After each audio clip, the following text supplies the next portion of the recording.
So in the first 3 weeks, we took a look at stress and the role of stress and how stress is adaptive for human beings. This module, we're going to speak specifically about first responders and how stress impacts first responders, specifically how stress can become maladaptive among first responders and what the implications of that stress and the maladaptation are for first responders, their families, and as importantly, in their work. So the first responder culture is a male-dominated culture. There are more women working as first responders. However, it is still primarily a male profession. And I would argue, from my personal experience, I would argue that women who succeed in the first responders role, and succeed is a broad term meaning continue their career and don't leave the career prematurely. But women who succeed tend to adopt the male approach to first responder stress, in that they internalize more than externalize. Women who I've worked with who continue to externalize don't tend to do as well in the profession, and in fact tend to leave the profession earlier. It's just a very small sample personal experience, but as we look at the literature, we'll see if that's borne out by the literature. So, as a male-dominated culture, there are a number of behaviors that are rewarded or encouraged among first responders, and some of these will be pretty self-explanatory.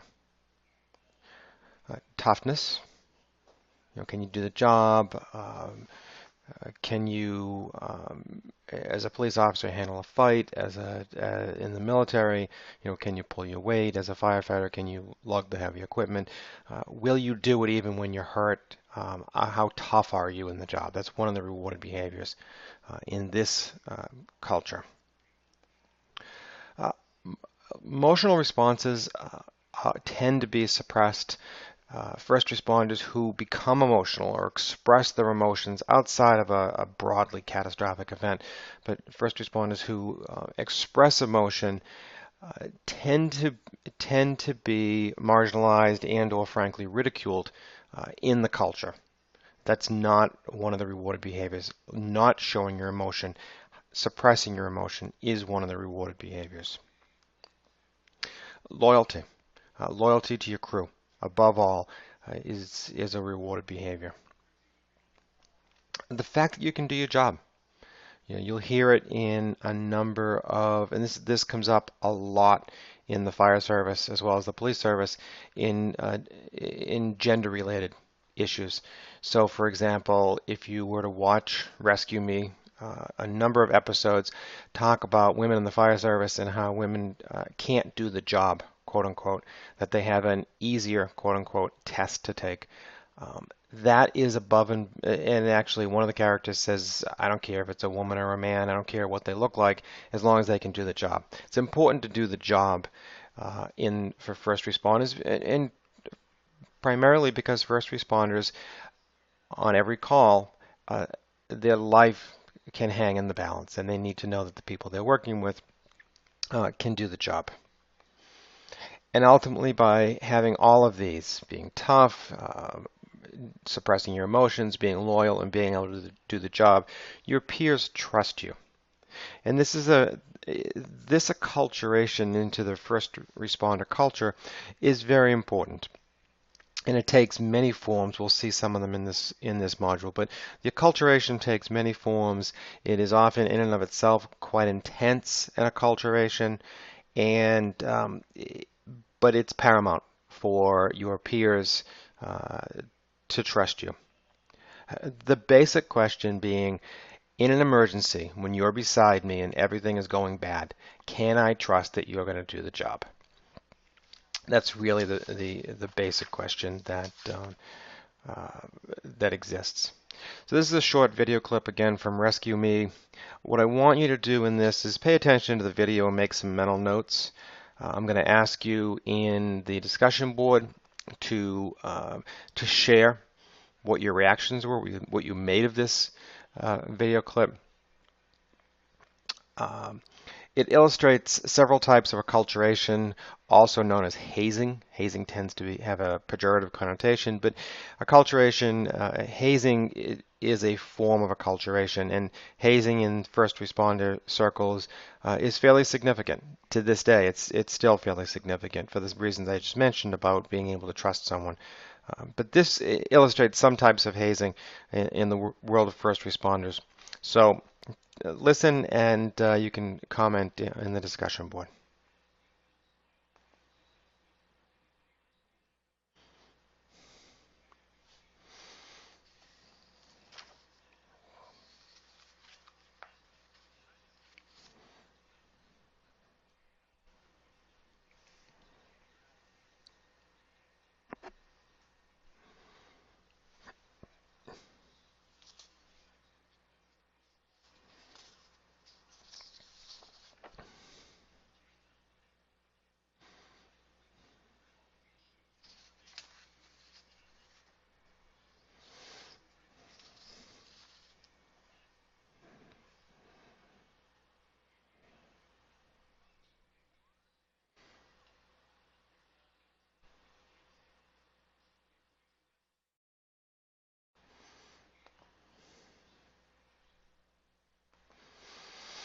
So in all first responder workplaces, there are a number of workplace specific stressors. Aside from the work necessarily, there are some stressors that take place, such as loud noises. In my firehouse, there was always a very loud bell that was probably about 10 feet away from us that rung anytime a call was coming in. There's also the sounds of trucks. In the military, there's sounds of guns and mortar. For police officers and EMTs, there's the street noise, the ambient noise in a city.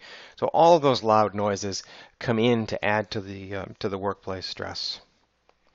Typically, first responders are working on limited sleep for a number of reasons. Firefighters tend to work on 24-hour schedules, so for 24 hours, you may be up the vast majority of that 24 hours doing your work.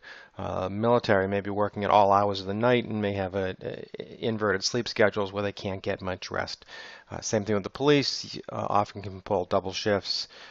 EMTs work on 24-hour shifts. So limited sleep is a hallmark of first responders, which obviously adds an additional level of stress.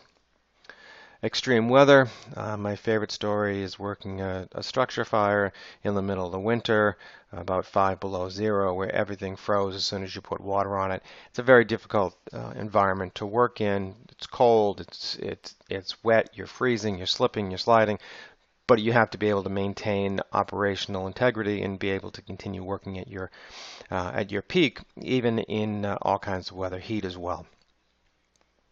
Obviously, first responders work in dangerous situations. Whether it's as a police officer or in the military, being shot at, as a firefighter, running the risk of a building collapse or a floor collapse, EMTs working on the road, risk of being struck by vehicles, being struck by a patient. So dangerous situations come with the territory. And the one thing that people typically don't give much thought to, except for the military, is the potential for death. The one thing consistent among all first responders is that every shift could be your last. It sounds dramatic, but it's reality that first responders live with. Um, as far as the groups, except for police, first responders tend to work in groups. They tend to work, train, live, operate in groups. Police train in groups but work alone. They'll work in groups at large-scale incidents, but not officers that they tend to train with. So they come into situations where they don't know the officers potentially that they're working with. And that adds an extra level of stress. So the group acculturation, or we just mentioned the hazing, is far more predominant in group settings. It's not that it doesn't happen for police, it happens differently for the police. but you see stories of hazing with firefighters with the military, and it can seem cruel at times, but it really is to answer the question, can I trust you? Are you part of this culture? So one quick story that I'll tell you is that all new firefighters learn how to operate pumps, fire trucks, how to put water through hose lines. And as a firefighter working inside of a fire, you need to know your pump operator can give you water. That's the ultimate in trust, because if you're behind a wall of fire and lose water, you're in a whole lot of trouble. So typically, pump operators learning had a significant amount of trouble. It took them many training sessions over weeks and sometimes months to learn how to operate the pump. But when they had run an evolution, operated many hand lines without a problem, not perfectly, but without a problem, they were deemed to have passed their pump test. That was a major stage in becoming a acculturated, becoming part of the fire department. And the way we would respond to that is that we had a large tank of water that we'd draw water off of. So when the pump operator successfully passed, the entire crew would just grab him, pick him up, and throw him into the water. Boots, clothes, wallet, phones, everything. And it was a great time. The pump operator was very happy, even though they were soaked, because that was an indication they had become part of the team. It was one of our indications that you would become a part of the team. So it was hazing, but it was a positive step along the line of acculturation. So first responders often refer to their job as hours of boredom, punctuated by moments of sheer terror. So as you can see, everyone is leaving. A firefighter is going up into whatever the crisis is. Firefighters need to, in these moments of terror, need to be able to block out the fear, block out the concern, block out thoughts of your family, and really simply focus on the job. Maintain your breathing rate, maintain your pulse rate, and do your job at optimal effectiveness. This firefighter, this picture, in fact, is from the North Tower of the trade towers on 9/11. This firefighter, at the time, probably wasn't aware of how catastrophic the situation was, knew it was a very bad situation, knew there were fires on upper floors, knew they were walking into a very volatile and dangerous situation. But this firefighter was walking to his death. And whether he knew or didn't know that, you can't tell by his face. All you can see is a focus and to get to his job as people came down the stairs trying to get out of the building and away from the situation.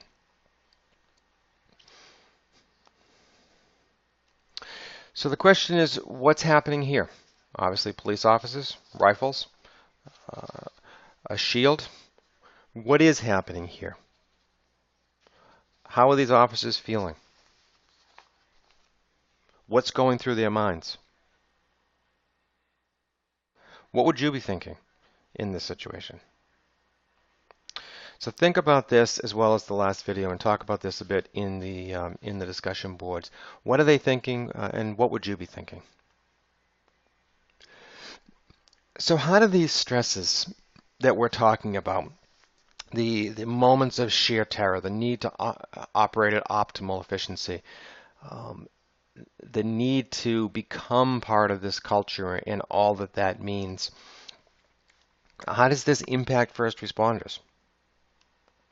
Well, first and foremost, the job is to stay alive. Every first responder, the very first thing that they're taught after they're sworn in or become part of whatever they're part of, the real training starts when they're told that their only job, that their primary job, not their only job, their primary job is to stay alive. I was always told, your job is to make sure that you and your crew go home at the end of the night to see your family. police officers, military. The end of the night is a different time frame. Military is on deployment for a longer period of time, but their job is to go home to see their family, make sure their crew goes home to see their family, make sure the whole group sticks together so they can get through this together to stay alive.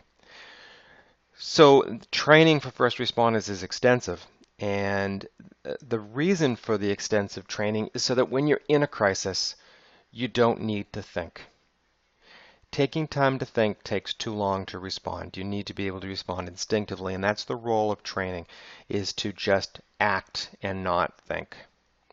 It's important when you think about particularly how the military and the police respond. They are taught to respond based on their training. Because if they think, they may take too long and the staying alive may not happen because they're thinking too much. So you need to be trained sufficiently to be able to react and not think. And you hear that in the credos. In the fire department, the credo is, it's not our emergency. Take your time. It's not our emergency. We're there to help somebody else. If it goes wrong, it goes wrong, but it's not our emergency. Don't make it your emergency. That's what firefighters are told. Police officers are told, better to be judged by 12 than carried by 6. In other words, you're better to be alive and be in court than be dead. That's the stay alive philosophy that all first responders are taught, because the jobs are inherently risky. Because the fact that any shift could be your last is not just a corny saying. It's reality for first responders.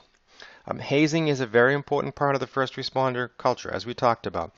It enculturates people into the service. It teaches them how to get along with the rest of the service. But it really answers the question. When everything goes to shit, are you going to be there to save my ass? Bottom line question that every first responder looks at a new guy, new person, and asks that question. That becomes a particularly acute question when you have female in the first responder service. And why, when firefighters or police officers or the military see women as having an easier test. That's really where this is coming from. It's not coming from any misogyny. It's coming from, I want to go home at the end of the night. Are you going to be able to save me? I worked beside 3 female firefighters who were all completely accepted and enculturated into our service.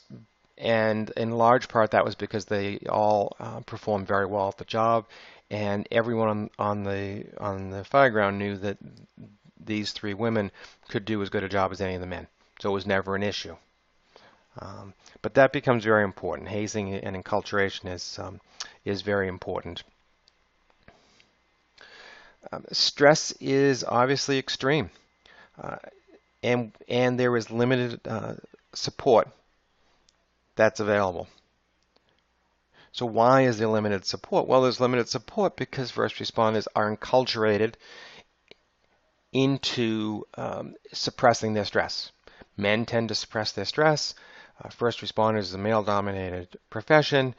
Therefore, first responders are taught to suppress whatever it is that's going on. You can only push things down so much before they start to bubble up in other less adaptive ways.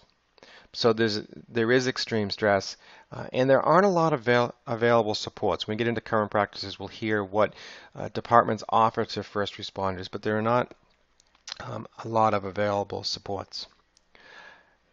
There's a sense of isolation, even among your peers. So as a first responder, you're having a difficult time dealing with a call. And for me, there's a couple of calls that I always had difficulty dealing with. One was a 6-year-old who was hit by a car, who ultimately died, but that we performed CPR and tried to save for about 20 minutes on a ride to the hospital. That's a call, and I had young kids at the time. That's a call that has always stuck with me, even to today, and that was probably 15 years ago. It is still a call I think about periodically, and I think about with remorse in terms of what happened to that child. Not in the way we operated. We operated flawlessly. There just wasn't anything else we could do. Which in and of itself, for first responder, the fact that you can't save someone is very stressful and demoralizing. But when you're having a hard time with a call like that, and your peers seem to be so much stronger, how is it, how can they handle this and I can't? What's wrong with me? Why am I so much weaker? Is really the thought that goes through the mind of first responders. Why can't I handle these things? And you add to that that you're not going to share these incidents with your family. I never brought this stuff home because there was always the perception that it would taint my home life, that it would break down the barrier where I could protect my family from these horrific types of events. So you have a sense of isolation, and you add to that that you're always on alert. That initially when you are early in your career, you have a call, it's a bad call, you put it away and you go home and you don't think about it. Then you have another bad call and another bad call, and eventually you keep putting them away, putting them away. You're not able to keep it suppressed during your off time. So the time between traumatic calls always seems less and less as you go through a career. And that's because your ability to suppress that much more data becomes less and less, to the point where your body begins to feel as though it's always on edge. You're always on alert. You're always waiting for that next call. You're always waiting for that emergency. You're never able to just sit and relax. You're always on. Which is, in fact, what is happening, is that your body, your hormonal levels, your stress levels, your fight and flight instinct, at some point stays on and doesn't turn off because it's been on and off so many times. It effectively, as we talked about in Module 3, effectively the switch is broken and the switch is always on, which increases your stress level.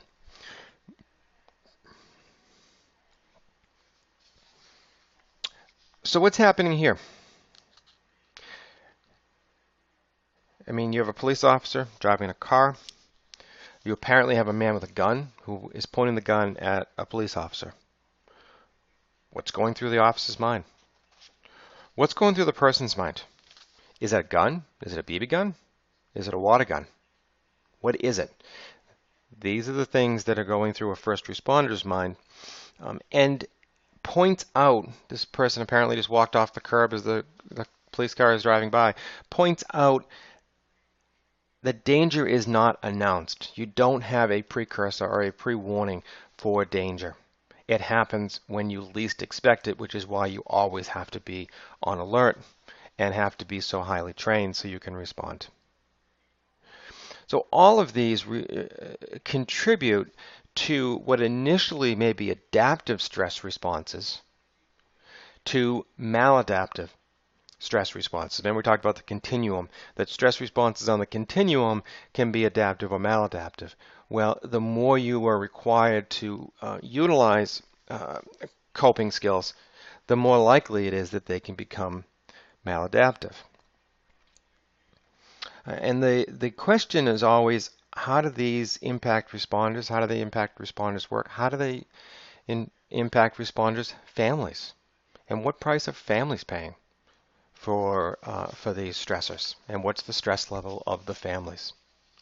So anger clearly is, and we'll see a video clip in a second, anger is something that can be focused on anyone. It can be focused in the family, work, patients. It can be focused anywhere, and often becomes a fairly diffuse anger where it seems to be radiating out in all directions. Substance abuse. Many first responders drink more than the norm. Some first responders, some of my very good friends, drink excessively when they're not working. Only stop drinking to come to work. That's a maladaptive response dealing with the stress. You have relationship issues. potentially leading to divorce, not always, but most first responders typically have some type of relationship issues, whether it's infidelity, whether it's arguments over finances, over your anger, whether it leads to divorce or not. Nearly half of the crew I worked with was divorced. Nearly half of the crew I worked with I would consider to be alcoholics. Although they didn't drink at work, they were clearly alcoholics when they were not at work. And these are all, this is not the way these men started their career, because I worked them through their entire career, but it's what their career ultimately led to because of their responses to the stress of being a first responder. And ultimately suicide. There are large numbers of first responders who have committed suicide. We'll talk a little bit more about that in Module 5 when we talk about particulars, but large numbers of police officers, firefighters, you hear about it in regards to the military. And while the numbers can be disputed, what is typically is not disputed is that the numbers are higher than the average population for all first responders committing suicide. And it's not simply active duty first responders. A gentleman I worked with who's been retired for 20 years committed suicide a couple of months ago. For who knows why, but presumably related at least in part to the stress and the letdown from the stress. So the combination of the factors, as well as potentially other life circumstances that we may not be aware of. Obviously, the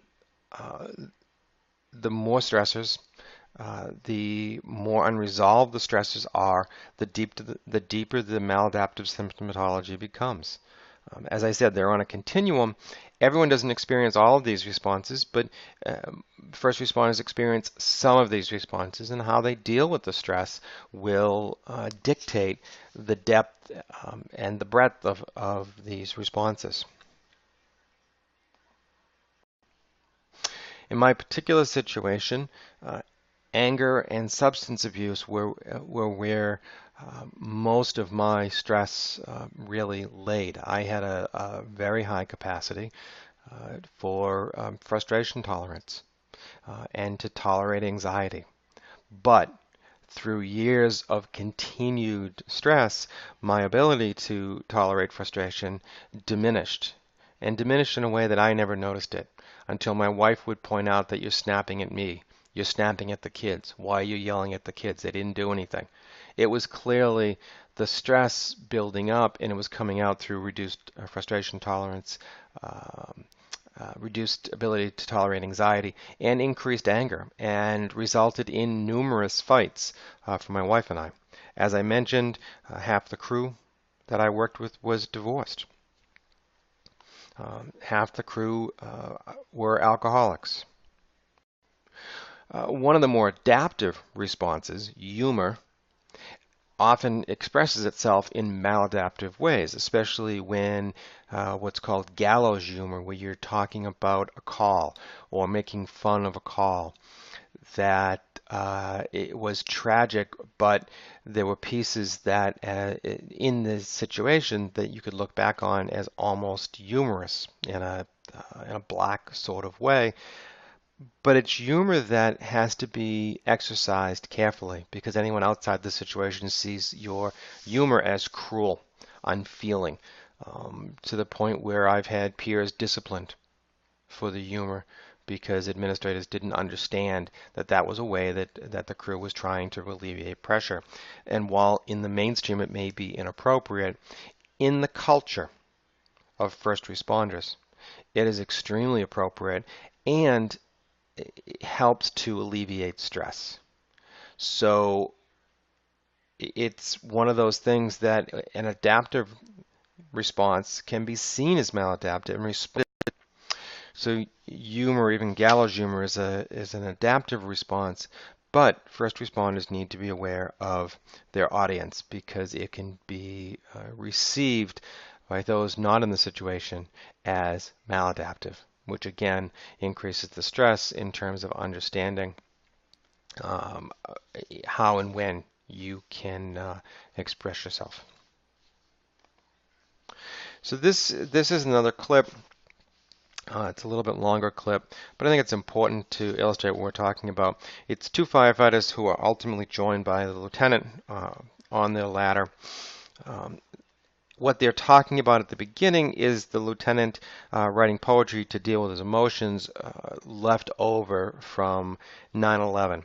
So what I want you to do is watch the clip, note and discuss on the discussion board these questions. So what's going on? What are the adaptive or maladaptive responses in this clip? How does it make you feel? How does the lieutenant react? And how does his reaction make you feel? And overall, are these responses adaptive or maladaptive? How would you experience them not being in the situation?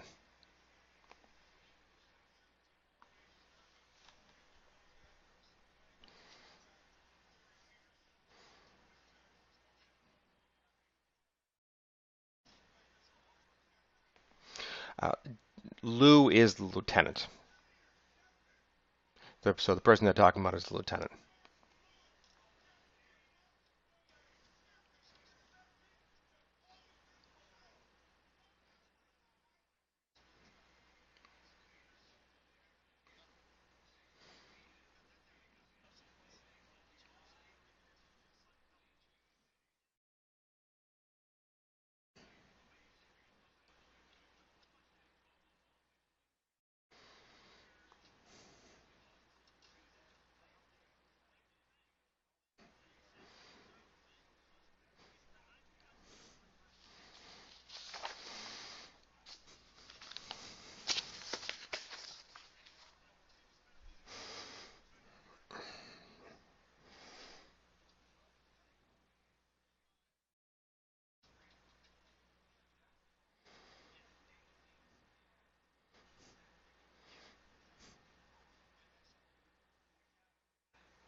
So in the acculturation process, this is the one scene that all first responders don't want to have happen.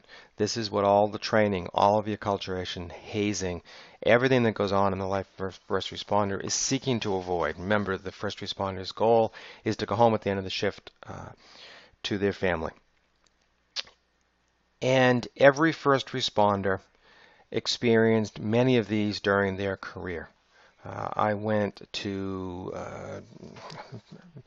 I don't even know, several dozen funerals. Fortunately, never anyone from my crew, but neighboring departments, people who died in the line of duty, police officers, firefighters, and it is always a time that just reinforces the idea that that's not going to be me. That's not going to happen to anyone on my crew. I'm going to make sure that that doesn't happen to us.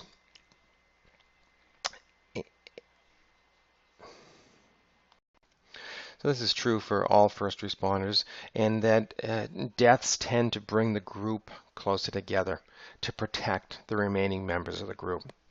Remember, you're a culture, you're a small family, and even within the culture of firefighters, you have the crew. Culture of the military, you have the squad, you have the group of men and women who work together, and the group becomes further enmeshed to try to protect the survivors and to make sure that that no one else in the crew or the group dies. And what happens ultimately is that first responders are acutely aware of their own mortality, but never talk about it, and typically develop a fatalistic view of death. In that, when it's time, it's time. I can't control it. It's whatever. I'm not going to worry about it. Those are the words. The feelings are different, and which is where, again, training and counting on the crew around you becomes so important, that if you have a bad day, that someone else around you is going to not have a bad day and be able to save your ass. So this is how particularly stress impacts first responders. In the next module, we're going to look at some real-world examples of first responders in the news who experienced stressful events and how they dealt with those stressful events, both for the most part maladaptive, because adaptive responses you don't tend to hear about in the news. But we will talk about several real-world examples, and I'll give you a few more insights into some specific examples that I'm aware of from my career. So I'll see you on the discussion board. Remember to comment on the video clips, and I'll see you in the next module.